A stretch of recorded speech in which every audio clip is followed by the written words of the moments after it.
அனைத்து திரையுலகைச் சேர்ந்த பெரியவர்களுக்கும் இந்த திரைப்பட குழுவினருக்கும் என்னுடைய வணக்கத்தை தெரிவித்துக் கொள்கிறேன். இங்கு வந்திருக்கும் ஊடக நண்பர்களுக்கும் எனது வணக்கத்தை தெரிவித்துக் கொள்கிறேன். எனக்கு ஆக்சுவலி இவர் மியூசிக் டைரக்டர், என்னுடைய நண்பர். அதோடு சேர்ந்து நான் திரையுலகத்தில் வந்து ரொம்ப வருஷமா பயணித்து இருக்கிறதுனால பிஆர்ஓ வெங்கட் சார், அவரு என்னுடைய நண்பர்.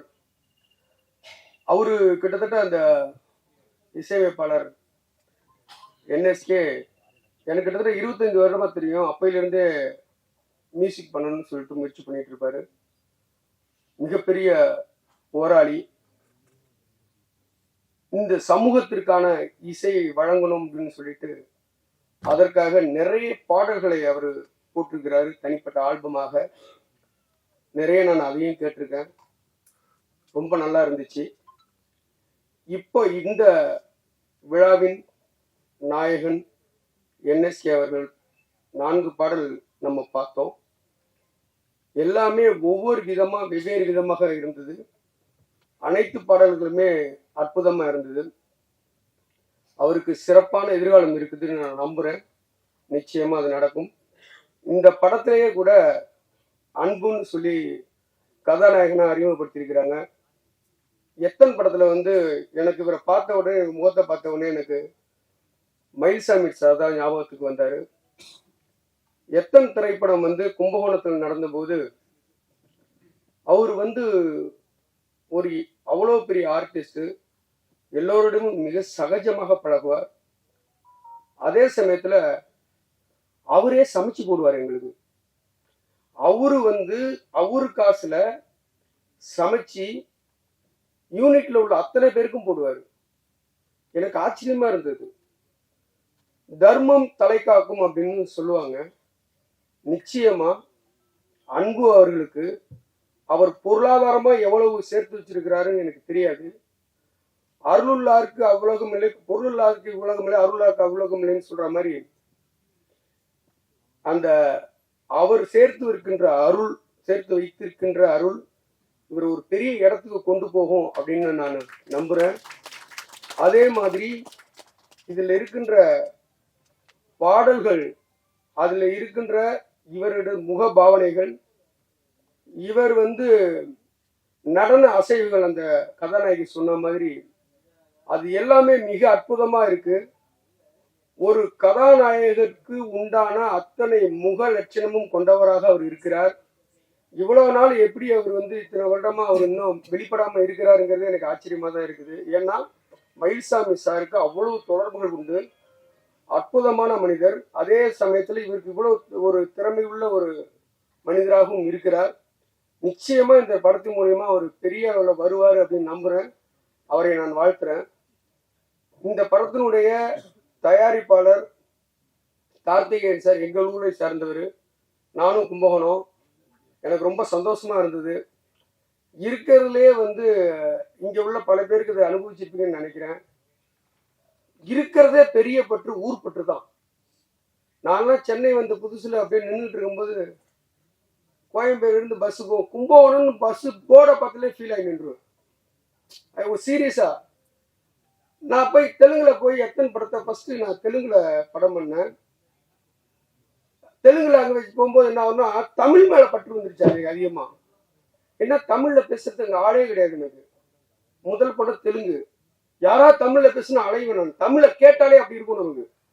உண்மையிலேயே ஒவ்வொரு இடத்துல கடக்கும் போது அது மேல உள்ள நமக்கு இது இருக்கும்னு நினைக்கிறேன். சென்னைக்கு வந்து கிட்டத்தட்ட 25 வருடங்கள் ஆகிவிட்டது. இப்பயும் கும்பகோணம்னு ஒரு இது வந்தாலே ஒரு சந்தோஷம் தனியா வந்துடுது. நான் இங்க வந்த போது வந்து நான் இசையமைப்பாளருக்காக வந்தேன். அதுக்கப்புறம் இவங்களுக்கு இதுக்காக வந்தேன். வந்ததுக்கு அப்புறம் தான் தெரிஞ்சது இவங்க வந்து கும்பகோணம் அப்படின்னு சொல்லும்போது எனக்கு தனி ஒரு இதா இருக்குது. அது இல்லாம வந்து ஒரு பெரிய கல்வி குழுமம்லாம் வச்சு நடத்தி தன்னுடைய மகளுக்காக, அவளுடைய ஆசைக்காக ஒரு படத்தையே எடுக்கிற அளவுக்கு ஒரு தந்தை வந்திருக்கிறாரு அப்படின்னா உண்மையிலேயே அவர் ஒரு சிறப்பான தந்தை தான் நான் நினைக்கிறேன். இவர் வந்து இன்னொரு தந்தையின் ஆசை, அந்த மகன் இயக்குனராக இருக்கிறார். அதை பார்ப்பதற்கு அந்த தந்தை இல்லை என்றாலும் அதனுடைய இயக்குனருடைய தந்தையும் இல்லை, இதில் நடித்த ஹீரோவை நடித்த அவருடைய தந்தையும் இல்லை. ஆனால் 2 பேரும் சேர்ந்து நிச்சயமா பெரிய அளவில் அவங்கள ஆசீர்வாதம் பண்ணி இந்த படத்தை பெரிய வெற்றி கொண்டு வருவாங்கன்னு நான் நம்புறேன். அப்புறம் இந்த நிகழ்ச்சிக்கு தொடர்பு இல்லாத ஆனால் திரையுலகத்துக்கு தொடர்புடைய ஒரு விஷயத்தை பற்றி நான் இப்போ பேசலாம்னு நினைக்கிறேன். ஆக்சுவலி நான் ஊருக்கு போக வேண்டியது இந்த நிகழ்ச்சியினால் கலந்துக்க முடியாத சூழ்நிலை தான் இருந்தது. அதுக்கப்புறம் ஒரு காணொலி ஒன்று பார்த்தேன், எனக்கு ரொம்ப பதட்டமாக இருந்தது. அது இயக்குனர் மிஸ்கின் அவர்களை பற்றியது. இங்கே யார்கிட்டையும் தயவுசெய்து தப்பா எடுத்துக்காதீங்க. இந்த இதுக்கு சம்பந்தம் இல்லாதான், ஆனால் திரைக்கு சம்பந்தமானது. முதல்ல நான் எப்படிப்பட்டவங்கிறத நான் உங்களுக்கு சொல்லிக்கிறேன். எனக்கு நிகழ்ந்ததை சொன்னாவே இது எப்படிப்பட்டதுன்னு தெரியும். நான் ஒரு நாள் ஒரு 10 வருடங்களுக்கு முன்னாடி தூங்கிட்டு இருக்கேன், நைட்டு வீட்டில் நல்லா தூங்கிட்டு இருக்கேன். அப்போ எனக்கு ஒரு ஃபோன் வருது, நைட் 2 மணி. நான் 24x7 என் ஃபோன் அட்டன் பண்ணுவேன், யார் ஃபோன் பண்ணாலும். அப்போ ஃபோன் எடுத்தவன் என் நண்பன். என்ன பண்ணிட்டு இருக்க அப்படின்னா, ஏன்னா நைட்டு 2 மணிக்கு என்னடா பண்ணிட்டு இருப்பாங்க, தூங்கிட்டு இருக்கேன் அப்படின்னு. ஓ தூங்கிட்டு இருக்கியா, அப்படி என்ன பண்ற, உடனே உன் கார் எடுத்துட்டு மனோஜ் சார் வீடு இருக்குல்ல அங்கே கொஞ்சம் வா அப்படின்னா. எதுக்கு அப்படின்னு கேட்டேன். இல்லை நான் இங்கே தனியாக நின்றுட்டு இருக்கிறேன், எனக்கு வீட்டுக்கு போகிறதுக்கு ஆட்டோ கூட இல்லை, எனக்கு எப்படி இருக்குன்னு தெரியல அப்படின்னா. நான் சொன்னேன், ஏன்னா நைட் 2 மணிக்கு கூப்பிட்ற, என்கிட்ட கார் கூட கிடையாதா? ஆனால் இப்போ என்கிட்ட கார் இருக்கு, அப்போ இல்லை, என்கிட்ட கார் இல்லை. ஏடா டைரக்டருங்கிற, கார் இல்லையா? காரில் டைரக்ட் பண்ணிட்டு இருக்கா அப்படின்றான். அது முடிஞ்சு போச்சு. அதுக்கப்புறம் 1/2 மணி நேரம் கொண்டு எடுத்தான். அவன் என்ன நிலையில கொண்டு எடுத்தாங்கிறது அப்புறம் தான் நான் பார்த்தேன், அவன் உணர்ந்தேன். சரி, அதுக்கப்புறம் 1 மாசம் கழிச்சு இன்னொரு நண்பன் ஃபோன் பண்றான். காலையில் 7 மணிக்கு பல்லு விளக்கிட்டு இருக்கேன். இவரை மாதிரி ஒரு இசையமைப்பாளர் புதுசா பாட்டு போட்டால் எனக்கு ஃபோன் பண்ணி பாடியெல்லாம் காட்டுவார். அவர் பேர் தௌமணி. அவர் இப்போ இங்கே உள்ள ஊரில் தான் இருக்காரு. 7 மணிக்கு ஃபோன் அடிக்கிறாப்புல. அவர் ஃபோன் வந்தாலும் எனக்கு கொஞ்சம் பயமாகவும் இருக்கும். எடுத்த உடனே நம்ம என்ன சூழ்நிலை இருக்கான்னு தெரியாமல் பாட ஆரம்பிச்சிருவாப்புல. நம்ம என்னடா இது என்ன எடுக்கிறதா நம்ம அந்த ஃபோனை, சரி எடுத்து பார்ப்போம்னு சொல்லிட்டு எடுத்து காதில் வச்சேன். அப்போ பல்லு விளக்கிட்டு இருக்கேன்.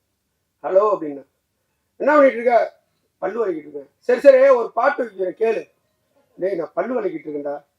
காது ஃப்ரீயாக தானே இருக்கு, வாயில தானே பல்லு விளக்குறாங்கிறான். டேய் என்னடா இது, இத்தனைக்கு நான் எவ்வளவு சொல்லி கேட்காம பாடி தாங்க முடிச்சான். அது முடிஞ்சு போச்சு. அதுக்கப்புறம் இப்போ இந்த மாதிரி நண்பர்கள் உள்ளோம். நான் கும்பகோணத்துல எத்தனை ஷூட்டிங் நடந்துட்டு இருக்கு. திடீர்னு விமலை பற்றி அந்த விஷயம் வெளியில யாருக்கும் அதுக்கு முன்னாடி யாருக்கும் அப்ப சொல்லப்படலை, இப்ப எல்லாருக்கும் தெரியுங்கிறதுனால சொல்றேன். ஒரு நாள் விமல் என்கிட்ட கல்யாணம், ஒருத்தர் கல்யாணம், ரிஜிஸ்டர் ஆஃபீஸுக்கு போகணும், எனக்கு கொஞ்சம் பர்மிஷன் வேணும்னு என்கிட்ட கேட்டாப்புல. உங்களை வச்சு தானேங்க படம் எடுத்துட்டு இருக்கிறோம், நீங்க இல்லைன்னா அப்படின்னாக்க, இல்லை இல்லை நான் போய் இல்லைங்க, கும்பகோணத்தில் ரிஜிஸ்டர் என் ஃப்ரெண்டு என் கிளாஸ்மேட்டு தான், நான் அவர்கிட்ட நான் சொல்கிறேன், நீங்கள் போயிட்டு ரிஜிஸ்டர். இல்லை இல்லை நான் போகாமல் அந்த கல்யாணமே நடக்காது. பொண்ணு யார் அப்படின்னா, பொண்ணு என் ஃப்ரெண்டு போய் ஆகணுன்றாப்புல. அப்புறம் தான் தெரியுது அவருக்கு தான் கல்யாணங்கிறது. அப்புறமா போயிட்டு சாமிமலையில் கல்யாணம் பண்ணிட்டாங்க. அடுத்த நாள் ஊர்காரன் ஒருத்தர் இருக்கான், உனக்கு தெரியுமா சாமிமலையில் ஒரு ஷூட்டிங் நடக்குதுங்கிறான். அவன் சாமிமலையில் என்ன ஷூட்டிங்னா விமல் கல்யாணம் பண்ற மாதிரி ஒரு ஷூட்டிங் எடுத்தாங்கிறான் ஊர்ல. இப்போ இங்கு வருகை புரிந்திருக்கும் முன்னாள் எம்எல்ஏ திரு VN விருகைம்பாக்கம் முன்னாள் எம்எல்ஏ திரு விருகை ரவி அவர்களே வருக வருக என வரவேற்கிறோம். இப்போ விஷயத்துக்கு வர, இப்படிப்பட்ட நண்பர்களை கொண்டவர்கள் தான் நான். இப்ப சமீபத்தில் 1 வாரத்துக்கு முன்னாடி ஒரு முக்கியமான மீட்டிங்ல பேசிட்டு இருக்கேன். ஊடகத்துக்கு போன் அடிச்சிட்டான். என்னடான்னு போன் எடுத்து பார்த்தா திருப்பி அடிச்சுக்கிட்டே இருக்கிறான். வெளியில போனா கண்ணா பண்ணான்னு திட்டுறான். என்னடா திட்டுறான்னா, ஏடா இளையராஜா எவ்வளவு பெரிய ஆளு, அவரை ஒருத்தர் ஏட்டி பூட்டி பேசுறாரு, நீங்களாம் என்ன பண்ணிட்டு இருக்கீங்கன்னு கேட்கறான். என்ன ஏண்டா பேசுனது மிஸ்கின், நான் என்னடா பண்ண அப்படின்னு. நீ சினிமாவில் தானே இருக்க, சினிமாவில் இருந்தா இப்ப என்ன பிரச்சனை இங்க நடந்துட்டு இருக்குன்னா, மிஸ்கின் என்கின்ற ஒரு இயக்குனர், நானும் திரைப்பட இயக்குனர், ஒருத்தர் மரியாதை குறைவாக ஒரு இடத்துல ஒரு இதே மாதிரி விருந்தினரா வாயில வந்தபடி நீங்க பேசிட்டு போனீங்கன்னா அடுத்து இந்த சமூகத்துல சினிமாவில் உள்ளவங்க பேர்லயே ஒரு தப்பான ஒரு மரியாதை இருக்கிற மாதிரி இருக்குது. அவன் கண்ணாமனான்னு திட்டான். அவன் என்ன நிலை இருந்தான்னு தெரியல. அவர் ஃபோன் நம்பரை கொடுங்குறான். எனக்கு ஒரு ஃபோன் நம்பர் எனக்கு தெரியாது. இல்லடா அப்படிங்கிறேன். இல்ல நீ இதை கண்டிப்பா நீ பேசி ஆகணும் நீங்க அப்படின்றான். இதெல்லாம் என்ன இது அப்படின்னா, அப்புறம் எனக்கு என்னன்னா மிஸ்கனுக்கு எனக்கு எந்த தொடர்பும் கிடையாது. அவர் ஒரு இயக்குனர். இப்ப சமீபத்தில் எங்க பாலனுடைய 25வது வருட கூப்பிட்டு அழைத்திருந்தாங்க. நான் போயிருந்தேன். அப்ப எனக்கு ராம் அறிமுகப்படுத்தி வச்சாங்க. அப்படி அந்த அளவுல தான் ஒரு தடவை தான் மீட் பண்ணியிருக்கேன். எனக்கு என்னன்னு கேட்டீங்கன்னா, மிஸ்கின் வந்து ஒரு இடத்துல வந்து பேசிட்டு போறாரு. அந்த ஸ்டேஜில் வந்து திரு அமீர் இருக்கிறாரு, வெற்றிமாறன் இருக்காரு, லிங்குசாமி இருக்கிறாரு. இப்ப சில பேர் இருக்கிறாங்க. லிங்குசாமி எந்திரிச்சு போயிடுறாரு. இப்ப என்ன ஆக்குறாங்கன்னா, மீடியாக்கள் என்ன நடக்குதுன்னா, யாராலும் அப்படிதான் புரிஞ்சுக்குவோம். இவர் பேசுறாரு, நகைச்சுவையும் பேசுறாரு, நகைச்சுவை நிறைய பேசினார் அவர். அதுக்கு அவங்க சிரிக்கிறாங்க. ஆனா அது என்னவா சென்றடைஞ்சிருக்குது அப்படின்னா, இவர் பேசுகின்ற ஆபாசமான விஷயங்களுக்கு அவர்கள் வந்து சிரித்தா மாதிரி ஒரு கட்டமைப்பு உருவாயிடுச்சு. உண்மையிலேயே அதுக்கு விளக்கம் வந்து அமீர் நேற்றுக்கு ஒரு நேர்காணல கொடுத்துட்டு இருக்கிறாரு. எங்களுக்கு சீரியஸாவே வெற்றிமாறன் நானும் எந்திரிச்சு போயிடலான்னு பேசிட்டு இருந்தோம்.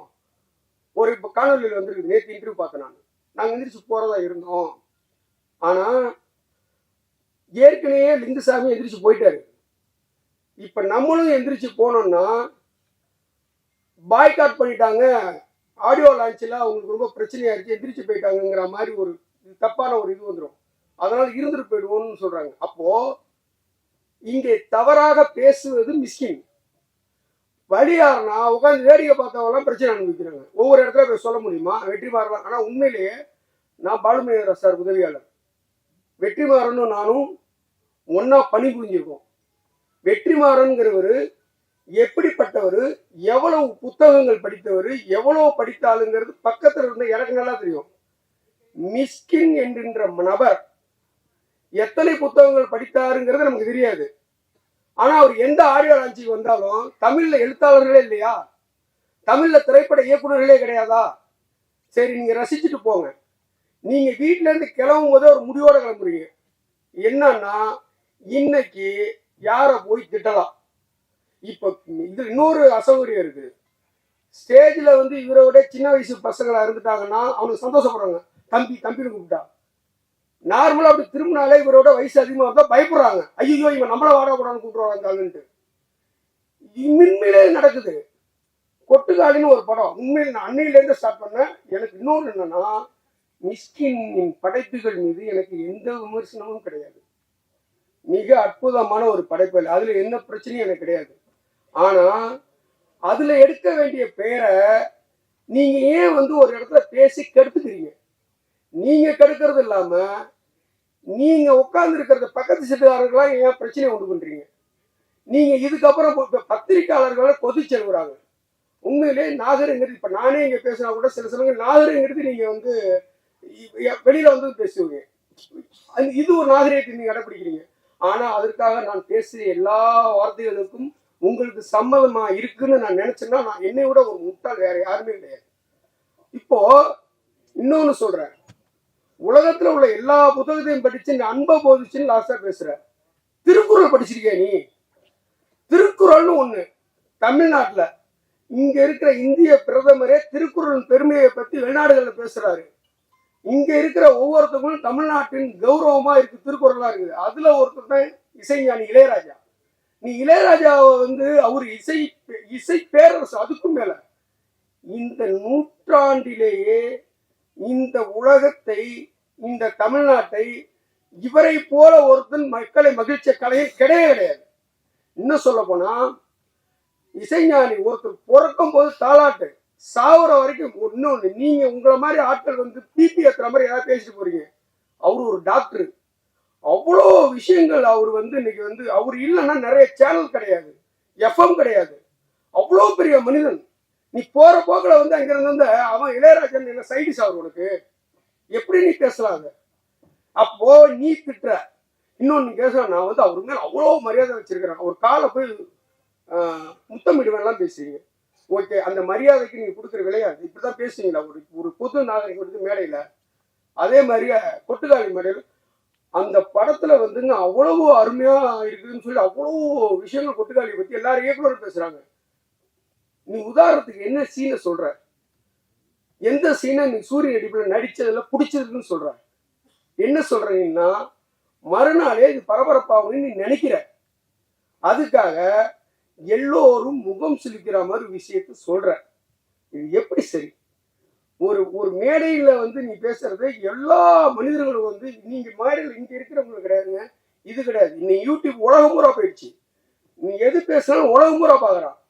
அப்ப உலகம் பூரா உள்ளவங்க நீங்க தனியா பேச திரையுலகம் ஏன் எழுத்து கேள்வி வேற யூடியூப்ல நிறைய பேர் பேசுறாங்க. நான் இப்ப திரையுலகை சார்ந்தவர் தான். நேற்று அருள்தாஸ் அவர் வந்து பேசினாரு. அதை ஒரு தொடர்ச்சி நான் இயக்குனர் அவரு ஜாதியில இருந்தா நான் பேசுறேன். இதை வன்மையா இந்த மாதிரி எந்த இடத்துலையும் போய் இந்த மாதிரி பேசக்கூடாது. பேசி இவர் பேசிட்டு போயிறாருங்க, நம்மள வந்து வாழ்வாழ்வாழ்னு கத்துறானுங்க. நீங்க என்ன அப்படி இருக்கு? எனக்கு தெரிஞ்சு இவர் பேசுனதுக்கு அப்புறம் 15 போன் நான் அட்டன் பண்ணிருக்கேன் ஊர்ல இருந்து. என்னன்னா அவங்களுக்கு தெரிஞ்சு சினிமாக்காரவங்க, அவங்களுக்கு தெரிஞ்ச சினிமாக்காரவங்க தான் குழம்புவாங்க. நீங்க வந்து நார்மலா ஒரு இடத்துல வந்து நீங்க பேசிட்டு போயிருவீங்க, ஆனா அது எவ்வளவு பெரிய விஷயங்கள் எல்லாம் வந்து இது பண்றீங்க. இன்னொன்னு, நீங்க முன்னாடியே தயாரிச்சுட்டு வந்து தான் பேசுறீங்க, நீங்க சாதாரணமா கிடையாது. ஏன்னா வாழைன்னு ஒரு படத்துக்காக நாங்க ஒரு 3 நாள் உட்காந்து அசிஸ்டண்டோட உட்காந்து தயார் பண்ணி 3 பக்கம் அறிக்கை தயார் பண்ணோம் வரும் உங்களுக்குன்னு அவரு ஸ்டேஜ்லயே பேசுறாரு. அப்ப வாழைன்னு ஒண்ணு பேச வரும்போது இந்த ஸ்டேஜ்லயே வந்து நீங்க என்ன பேச போறீங்க தயாரிச்சு நண்பரோட இது பண்ணிட்டு வரும்போது அந்த குணா படத்துல வர மாதிரி மானே பேனே பொன்வானை போட்டுக்கிற மாதிரி அங்கங்க எங்கெங்கெல்லாம் ஆபாசமா பேசலாம்னு சொல்லிட்டு நீங்க தயாரிச்சு வந்து பேசுறீங்க. இது மிகவும் மோசமானது. தமிழ்ல எவ்வளவு நல்ல படம் வந்தாலும் அதை விட்டுறீங்க. விட்டுட்டு ஃபாரின் ரைட்டர்ஸ் எல்லாம் இருக்கிறது மட்டுமே நீங்க பேசுறீங்க. இதெல்லாம் என்ன கதை? உங்களை கவனிக்கிற மாதிரி தான் படம் பண்றீங்களே, உங்களுக்கு என்ன பிரச்சனை? எதுக்கு ஸ்டேஜ்ல வேற பேசி எங்க மானத்தை வாங்குறீங்க? தயவு செய்து தம்பி மிஸ்கின், நீங்க எல்லாருக்கும் அண்ணன் இருந்து தம்பி ஆகுற நான் உங்களை சொல்றேன். ஏன்னா உங்களுக்கு அடிப்படை நாகரிகம் தெரியலங்கிறதுனால எனக்கு நீங்க தம்பி தான். தம்பி மிஸ்கின், இனிமே எந்த ஸ்டேஜுக்கு போனாலும் தயவு செய்து நாவை அடக்குங்கள், சாதாரண பேசுங்க. இந்த இன்னொரு விஷயம், வலைபேச்சுன்னு ஒரு இதுல அந்த நண்பர் 25 வருஷம் நண்பர், இவர் எப்பெல்லாம் இவர் ஸ்டேஜ்ல பேசுறோ அடுத்த நாளே யாருமே பேசக்கூடாதுன்னு வலையுள்ள பேசிக்கிட்டே இருக்கிறாரு. விஷ்ணு எல்லா இடத்துலயும் உட்காந்து பேசுறாரு. இந்த மாதிரி 4-5 பேர் வந்து வலையுள்ள பேசிக்கிட்டே இருக்கிறாங்க. நிச்சயமா அவருக்கு தெரியாம இருக்காது. இன்னொன்னு, இங்க பேசுறதுக்கு அமீர் சொல்றாரு ரஞ்சித் எனக்கு போன் பண்ணி வருத்தப்பட்டாருங்கிறாரு. இப்போ இவரை அழைச்சிட்டு அவர் எல்லாத்தையும் பண்ணி விட்டு தெரியுமா? தயவு செய்து தம்பி மிஸ்கின், இனிமே இந்த மாதிரி எந்த ஸ்டேஜ்லயும் பேசாதீங்க. நன்றி, வணக்கம்.